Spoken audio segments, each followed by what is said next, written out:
Welcome to Nurse Wellbeing Mission Podcast, everyone. My name is Nathan Illman. I am a clinical psychologist and founder of Nurse Wellbeing Mission. In today's episode, I'm bringing you another solo episode this week, and this is off the back of a recent session I held for a group of professional nurse advocates in the UK. I'm being increasingly involved with supporting and working with P&As. It's something I'm really enjoying. And I ran a session that was looking at the application of self-compassion to stress and got some really great feedback on that. And I just wanted to share some of the tools and ideas that I covered in that session because I find this stuff super helpful for myself in terms of managing stress on a day-to-day basis. It's helpful for other people I work with. And if you're listening to this and you are a PNA or PMA or anyone who works in a role where you support your colleagues' well-being, that could just be any leadership role, or you could have a more formal well-being title. What I'm going to be sharing with you today, I think, is really helpful and quite basic stuff that we can use when we're doing, for example, clinical supervision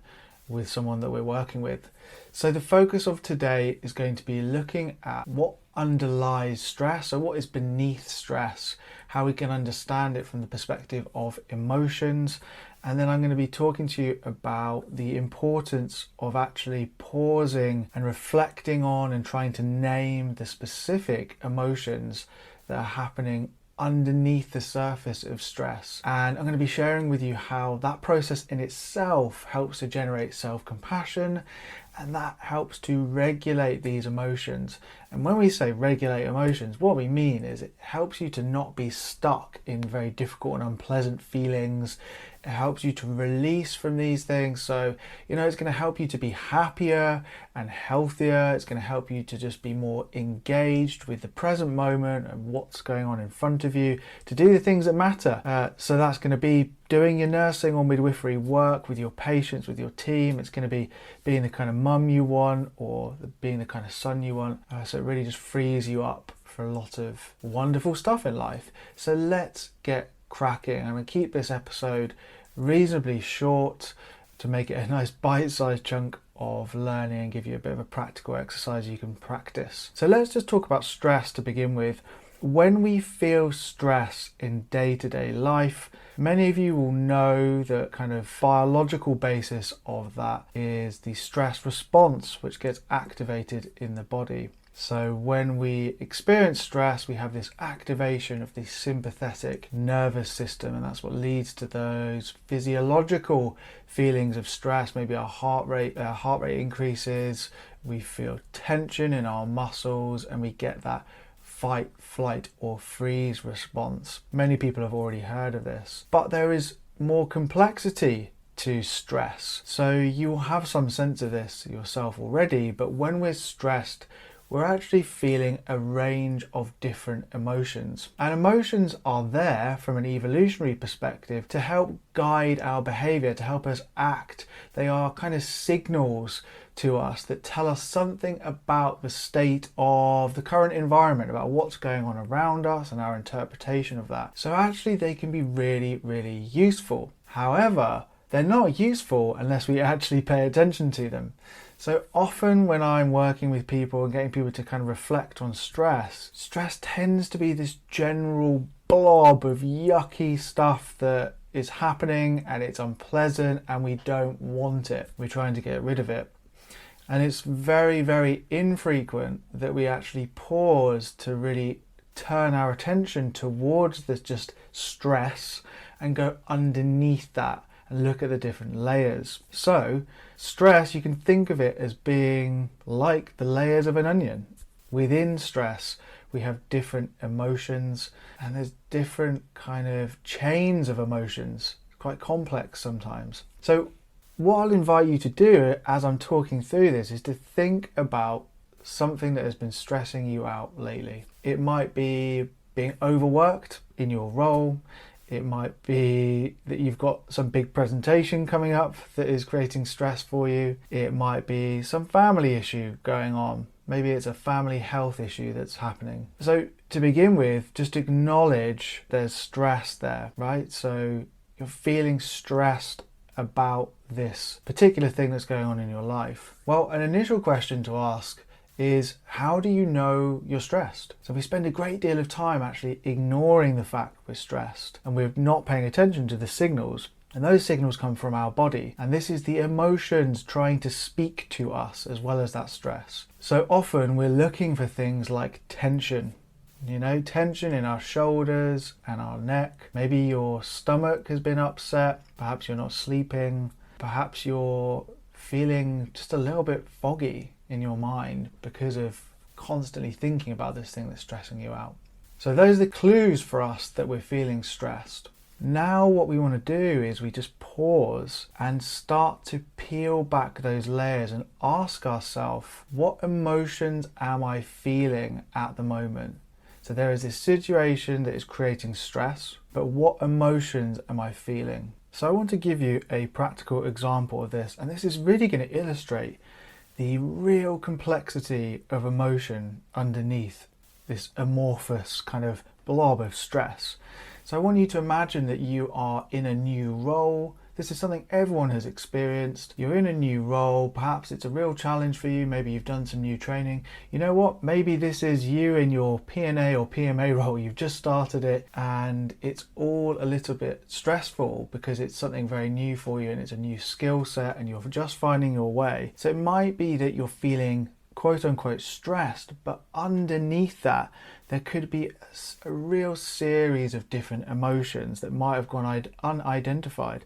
So for example, you might be feeling self-doubt in your capabilities, and because of that you might be feeling anxiety and worry about whether or not you can do a good enough job or to help people or contribute in that role in the way that you wanted to. You might be feeling a sense of shame that you're not good enough, this imposter syndrome. There may be fear that you're going to, not help people but harm them in some way. Because of that, you might be feeling quite helpless and potentially even hopeless. Maybe you actually have had a bad experience, you've made a mistake, or you've done something wrong, or you've missed something because you're new to that role, and you're feeling hopeless and helpless, and that's creating a sense of overwhelm.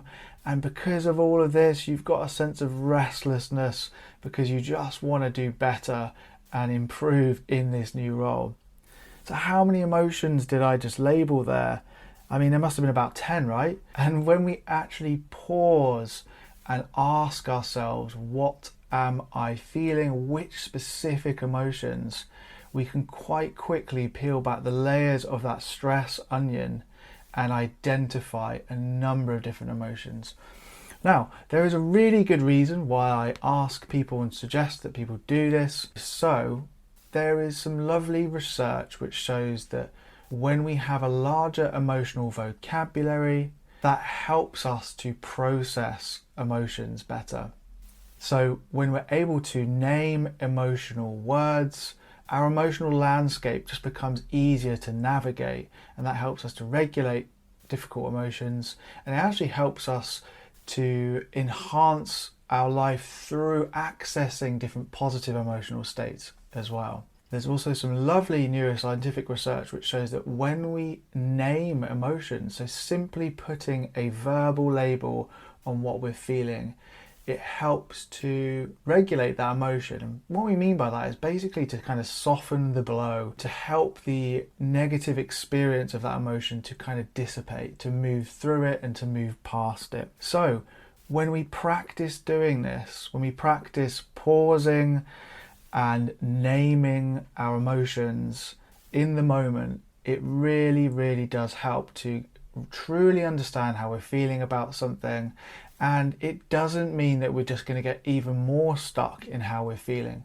I think that's a misconception that people might have about turning inward and paying attention to their feelings, is that, okay, well actually if I stop and really start to properly acknowledge this stuff, I'm just going to feel more stuck and it's going to make me feel worse. That is not true. So when we actually give ourselves the space to acknowledge how we're feeling, you can start to harness those action signals from those emotions. It can help to actually guide you to take action. So I mentioned how this process can help with self-compassion. Well, self-compassion really is a form of emotional regulation. Big part of self-compassion is being mindful of our emotions and actually acknowledging them and giving them space and not kind of ignoring them.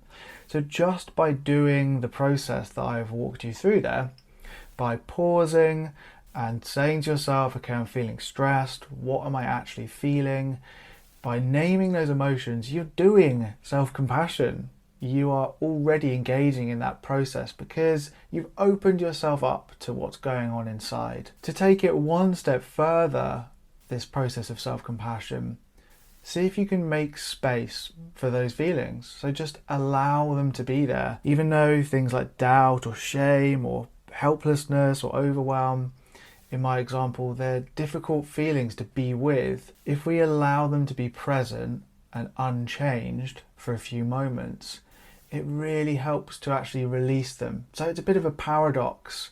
When we actually accept and allow feelings to be there, they tend to drift away quite naturally and leave us in a kind of calmer state of mind and in a position in which we're able to take action, which is going to help us be the kind of person that we want to be. So in the training that I recently did for this lovely group of PNAs, I actually used the acronym PNA to describe this process. So if you're a professional nurse advocate, this is going to be super easy for you to remember. So that process I just went through is pause, P, N is for name your emotions, and A is allow the emotions to be there. If you go through that process and you do it multiple times each day, it need not take that long. I guarantee you will find that you feel less stressed, because essentially what you're doing is each time you feel stress, you are diffusing the stress by naming the emotions, allowing them to be present for a few moments. And often what happens is you're, like I said, you're in a better position to take action, which might help to improve your situation in some way, to help relieve the burden of whatever's going on that's creating stress for you. And this process is something I do every day. It's something that can help anyone to reduce the effect of kind of chronic stress. So if we're constantly able to kind of defuse stress in the moment, use self-compassion, it can have a really, really big cumulative impact on our mental and physical health. So I hope you found that interesting and helpful. I guess a couple of summaries from what I've just said. You know, if you wanted to share this with someone that you're working with, whether it's someone you're supervising or a colleague that you kind of want to support, some of the key themes there were that naming our emotions helps to process and regulate them. I sometimes literally read a list of emotion words on the internet to even help myself if I'm doing journaling or I want to kind of dig into like something difficult that I'm going through and I want to understand more about how I'm feeling. And I did that in this training recently. I showed the participants a list of emotion words to help guide them. So I'd recommend doing that. So pausing, naming your emotions, that really helps to process them, and then making space for them, allowing them to be there. And that process will help you with stress, and it helps to develop self-compassion. So that is the end of today's solo episode. If you like this, if you think it's really helpful for you, it could be helpful for colleagues you work with or anyone else, then please share it. Please share this podcast with your network. That's going to help lots of other people, and the more people that hear about my podcast, the better. I want to help as many nurses and midwives with their well-being as possible. If you want to follow me or connect with me, please do come find me on social media. I'm on Instagram @_nurse wellbeing mission. You can find me on Twitter @nurse wellbeing. If you enjoyed what I've been through today, then you would probably enjoy one of my online courses that are available through my website. I have two courses, one that is focused on helping nurses and midwives deal specifically with stress and burnout, and the other course helps specifically with self-compassion, so it has much more of a self-compassion focus. So the tools that we've been through today are just one small part of those courses, and they are just super helpful. It goes through a number of different exercises, reflections and really insightful information that are going to help you to process the emotional nature of your work and really just to develop a healthier version of yourself. So if you're interested in that, go over to my website and have a look on the online courses tab and check them out. And if you're interested in looking at my other services, the workshops and training I do for organizations that all have a compassion and self-compassion focus, then you can find that stuff on my website too. It's www.nursewellbeingmission.com. It's been a pleasure bringing this to you today, and I will be back very soon for another episode.